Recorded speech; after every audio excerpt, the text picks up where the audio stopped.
couple months ago, I was in New York City, and I was doing training for a large anesthesiology practice, and I had a bunch of practice managers associated with a hospital. And after the training, this one practice manager comes up to me, and she says, "I have someone who's not performing." I said, "Okay." And she said, "Well, I keep stripping away parts of her job, trying to leave her something she can do." And I said, "Okay." And she said, "Well, there's not much of the job left." I said, "Okay." And I said, "How long has this been going on?" And she looked up, she paused, she thought for a second, and she said, 4 years. Now, here's the thing that's kind of sad. It's actually not that uncommon, right? Like, how many of you have someone who can't merge to an EMR system? It's a nurse, she's been there 35 years, you love her, she's like family, but she can't make the change. And we know we need to do something, but we like her, so we feel like we can't. So I said to this practice manager, I said, "Well, why haven't you said anything?" She said, "Well, I really like her, and it's hard." I'll give you another one. I was doing training in Boulder. I live in Denver, Colorado, and I had about 65 people. Where are the Colorado people? Woo! And I had about 65 people, and they were an in-tech group. So it would be like if I had your whole office, right? And I was hired to help them be more candid. That was my job, help teams be more candid. And I had them all day, 9 to 4. And in the front of the room right here, this guy is sitting with his teammates, and all day long, he has a booger right here. Booger. Now, when you have a booger right here, what's the only thing you can see? Is the booger, right? Like, there's no head, there's no body, there's just this booger. Now, tell me why all day nobody talks to the guy about the booger. Why is that? They didn't want to what? They didn't want to make him feel bad, and they didn't want to embarrass him. So let me ask you a question. Which is worse? For someone to be like, "Dude," or to let him walk around with the booger all day? What would you prefer if it was you? But we have this thing that it's not nice to tell people the truth, right? We have this thing, we're nice people, it's not nice.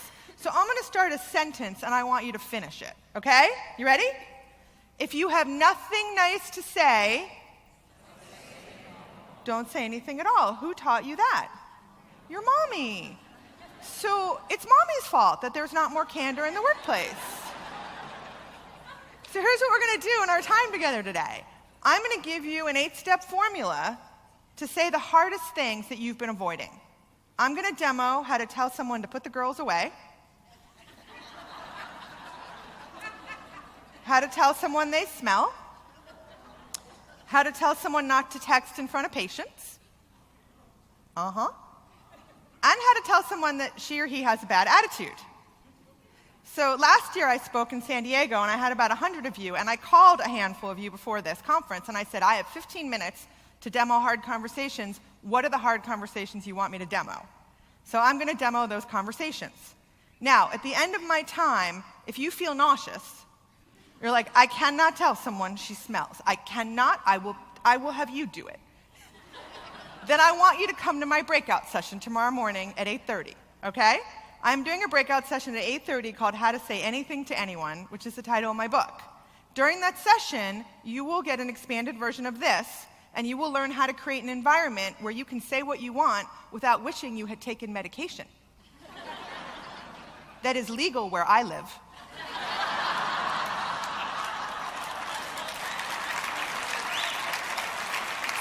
I just had to say that. But I'm clearly not using any of that myself. Okay, are you ready?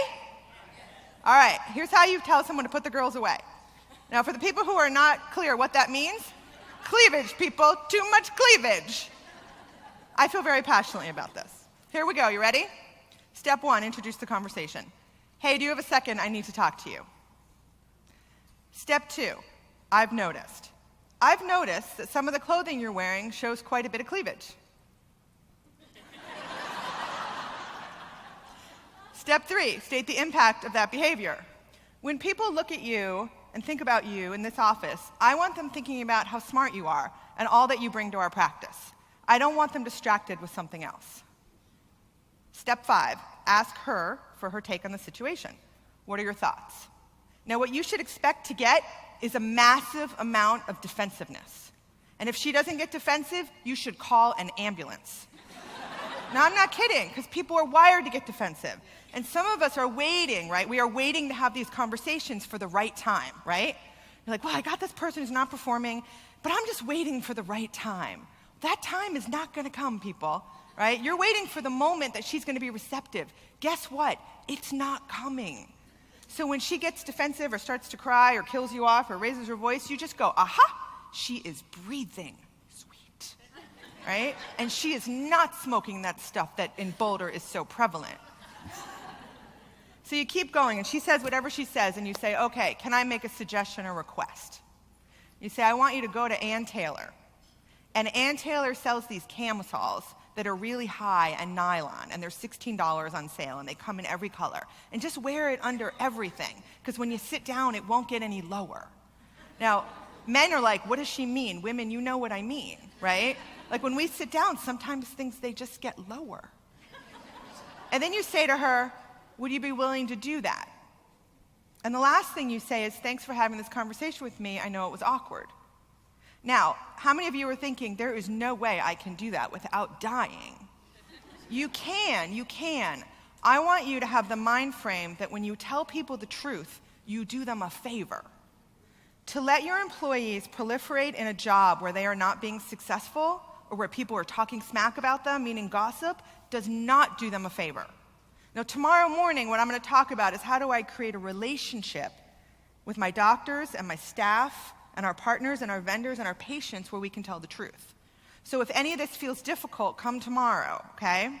Now, if I had not done a debrief as I went, step 1, step 2, step 3, if I had just run through it, how long would that have taken me? A minute, 2 minutes, or 10 minutes? 2 minutes. Good feedback is 2 minutes. People would rather hear that they're not cutting it for 2 minutes rather than 20, right? They don't want to hear that they smell for 20 minutes. They want you to tell them, and they want to get out and tell anyone who will listen what an idiot you are. So faster is better, okay? Now, by the way, gentlemen, you cannot tell a woman to put the girls away. I don't care how badly you want to. You need to have another woman in the practice do that. Now, if you're the practice manager and you're a man and all your staff are women and you got someone with the girls hanging out, you find someone that woman has a relationship with and you say, listen, will you have this conversation for me? You can't have it.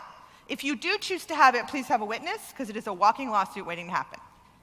All right, are we ready for how to tell someone they smell? Okay, good. You ready? Hey, when you have 2 minutes, I need to talk to you. 2 minutes. Do it in a private setting, behind a closed door, not in front of other people, not in cube land. If you don't have a private environment, go to Starbucks, where other people you know are not there. And you say, hey, I've noticed that you have an odor. That's it, people. 6 words. I've noticed you have an odor. We work in a small environment here, and I never want someone to not want to work with you because of this. Now, I know this is very awkward. It's awkward for me, and I'm sure it's awkward for you, but I'd much rather you hear this from me than somebody else. What are your thoughts? And then he'll say, or she'll say, whatever they say. I work out over lunch, and I don't shower, and oh my gosh, I can't believe you're telling me this, and right? Now, I have found that most people you say this stuff to, they actually know. Okay, now, what was the third one I promised you? How to tell someone to stop texting in front of a patient. All right, you ready? Hey, do you have a second? I need to talk to you. This is a little awkward for me to bring up. It may be a little awkward for you. But I care about you, and I care about your career, and I think this is getting in the way. I've noticed that at times when you're working with patients that you're on your phone and you're texting.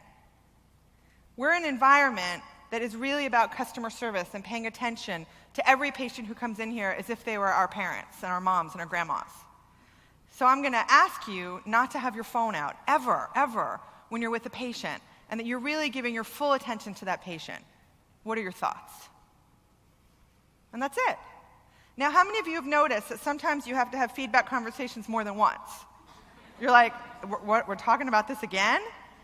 How many of you have tried to quit something? Chocolate, alcohol, shopping, something else.